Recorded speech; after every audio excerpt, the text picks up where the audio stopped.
Break के बाद चलिए आगे बढ़ते हैं। इस बीच बड़ी खबर, लखीमपुर हिंसा पर अजय मिश्रा का बयान सामने आया है। घटनास्थल पर मेरा बेटा मौजूद नहीं था, ये बात उन्होंने कही है। इस बीच बड़ी खबर, लखीमपुर हिंसा पर अजय मिश्रा का बयान। किसानों के बीच से कुछ उपद्रवियों ने हमला किया है, जांच में सच सामने आएगा। अजय मिश्रा ने क्या कुछ कहा है, आइए आपको सुनाते हैं। देखिए, इसमें जो है ये बहुत दुर्भाग्यपूर्ण घटना है। मैंने कल भी इस विषय में मीडिया से बहुत स्पष्ट रूप से कहा था। हमारे जो पैतृक गांव में है उसमें लगभग 40 साल से इस तरह का ये कार्यक्रम हो रहा है और ये जो तिथि है इन्हीं तिथियों में ये कार्यक्रम होता है।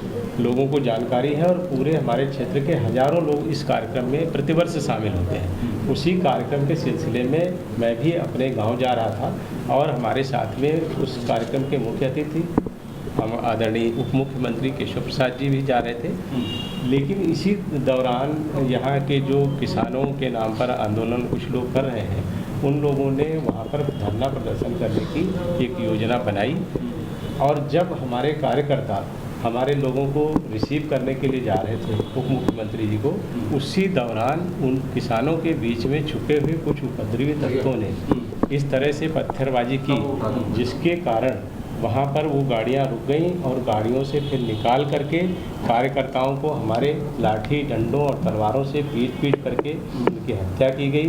गाड़ियों को सड़क से खाई में धकेल करके वहाँ पर उसको जलाया गया और भी दूसरी गाड़ियाँ जलाई गई, दूसरी गाड़ियों में तोड़-फोड़ हुई। क्योंकि मैं वहाँ पर था नहीं तो पूरी घटना किस तरह से हुई ये नहीं, लेकिन हमारे कार्यकर्ताओं की हत्या हुई है और जो वहाँ से जानकारियाँ मिल रही उनके आधार पर मैंने देखा है। और जो वीडियो में स्पष्ट है कि कुछ लोग ऐसे मार रहे हैं, गाड़ियों को जला रहे हैं और उसके साथ साथ कुछ लोग ऐसे जिनकी हत्या हो गई उनको पीट कर ये भी कह रहे हैं कि तुम मंत्री जी का नाम लो, ये कहो कि उन्होंने कुचलने के लिए कहा। इस तरह की बातें भी उन लोगों ने की है। लेकिन हमारे कार्यकर्ताओं की जो हत्या हुई है वो बेहद दुखद है। उसके लिए मैं प्रशासन से यही कहूँगा और साथ ही साथ जो मेरे बेटे के ऊपर एक आरोप उन्होंने लगाने का प्रयास किया है, ये कार्यक्रम हमेशा चलता है और वो उस कार्यक्रम का अध्यक्ष है। 11 बजे से लगातार उस कार्यक्रम में थे और हजारों की भीड़ के बीच में थे। पुलिस प्रशासन, एसडीएम, सीओ ऐसे सारे लोग वहाँ पर मौजूद थे, उन सब के बीच में थे। तो इस तरह के आरोप लगाना बिल्कुल झूठा और मिथ्या है कि वो उसमें शामिल थे। अगर वो होते, जिस तरह की घटना इन लोगों ने की है, जिस तरह से इन्होंने हत्याएं मानवता रहित होकर के की है, तो मेरे बेटे की भी जान चली जाती। और मुझे लगता है कि इनकी साजिश यही थी। शायद उन्होंने जो मेरी गाड़ी कार्यकर्ताओं को लेके जा रही थी उसको देख करके ही ये समझा हो कि मेरा बेटा इसमें है, तो उसकी हत्या करने के लिए भी हमला ये हो सकता है। लेकिन सर एक बात बताइए, 1 मिनट रुक जाइए। उसके साथ ही साथ मैं ये भी कहना चाहता हूँ, हमारी प्रशासन से और हमारे मुख्यमंत्री जी से ये मांग है कि हमारे जो कार्यकर्ता मारे गए हैं उनको 50-50 लाख रुपए का मुआवजा दिया जाए। उसके साथ साथ जो दोषी हैं उनके विरुद्ध और जो ये घटनाक्रम है जो उन्होंने एफआईआर दर्ज कराई है उसकी न्यायिक जांच हो, एसआईटी जांच हो, सीबीआई जांच हो, किसी भी तरह की कोई भी जांच हो, बड़ी से बड़ी जांच हो, रिटायर्ड जज से हो, मौजूदा जज से हो, ये सब करा करके जो भी एविडेंस कलेक्ट हो, जो साजिश पता चले, ऐसे सब लोगों के विरुद्ध कड़ी कार्रवाई की जाए। मतलब 4 लोग जो मारे गए थे वो जो किसान बताए जा रहे हैं, तो वो कैसे मारे गए? अगर देखिए, मैं वहाँ पर तो था नहीं, ना मेरा बेटा वहाँ पर था। वहाँ पर वो किन परिस्थितियों में मारे गए ये तो जो वहाँ लोग मौजूद हैं वही बता सकते हैं। राकेश टिकैत का कहना है कि केंद्रीय मंत्री और उनके बेटे के खिलाफ एफआईआर की बात प्रशासन ने उन्हें बताई है, लेकिन जब तक कॉपी नहीं आती, जब तक उन्हें एफआईआर की कॉपी नहीं दी जाती, तब तक वो ये देखिए, ये उनका विषय है। राकेश टिकैत लगातार इस देश में अस्थिरता फैलाने का काम कर रहे हैं और ये उनका प्रयास लगभग 1 साल से जारी है और इसी हर घटना पर वो राजनीति करते हैं, जबकि सबसे पहले एफआईआर उन्हीं पर दर्ज होना चाहिए जिस तरह की घटनाएं उन्होंने की हैं।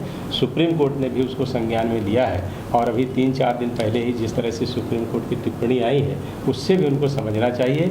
और जिस तरह से लोग देखे गए हैं, समाजवादी पार्टी के जिला अध्यक्ष जो रुद्रपुर से आकर के इस कार्यकर्ता सम्मेलन को भड़का रहे थे, जो लोग मारे गए ऐसी मुझे सूचना मिली है, मैं सुनी हुई बात ही बता रहा हूँ कि नानपारा बहराइच के रहने वाले थे। इसी तरह से पूरनपुर, पीलीभीत, इस तरह की जो साजिश करके लोग आ रहे हैं। राकेश टिकैत जी को भी देखना होगा कि किसान आंदोलन में अराजक तत्व अगर आ रहे हैं तो उसका रोकने की भी जिम्मेदारी उनकी है, और उसके कारण अगर कोई घटना होती है तो राकेश टिकैत पर FIR। सर, मेरा सवाल ये सर कि आप जिस दौरान कॉन्वॉय से गुजर रहे थे, क्या इस हिंसक झड़प के पहले आपके कॉन्वॉय पर पत्थरबाजी हुई? कोई पत्थर नहीं, हमारा रूट डाइवर्ट कर दिया गया था और हम थोड़ा उससे पहले से हम लोगों को दूसरे रास्ते से घुमा दिया। क्या प्रशासन ने दौरान कोई विरोध नहीं दर्ज हुआ था? नहीं, हमारे जहाँ पर वो विरोध के लिए इकट्ठा हुए थे उस रास्ते की बजाय दूसरे रास्ते से हमको प्रशासन लेकर के कार्यक्रम पर जा रहा है। क्या प्रशासन को अंदेशा था कि इस तरह की कोई घटना घट सकती है, अब ये जिसके चलते आपका देखिए, रूट डाइवर्ट किया गया था? इसका उचित जवाब जो यहाँ के प्रशासन के लोग हैं वो दे पाएंगे। मैं तो परसों रात में ही दिल्ली से आया हूँ, तो यहाँ की जो सारी जानकारी है वो यहाँ के प्रशासन से आप पूछें।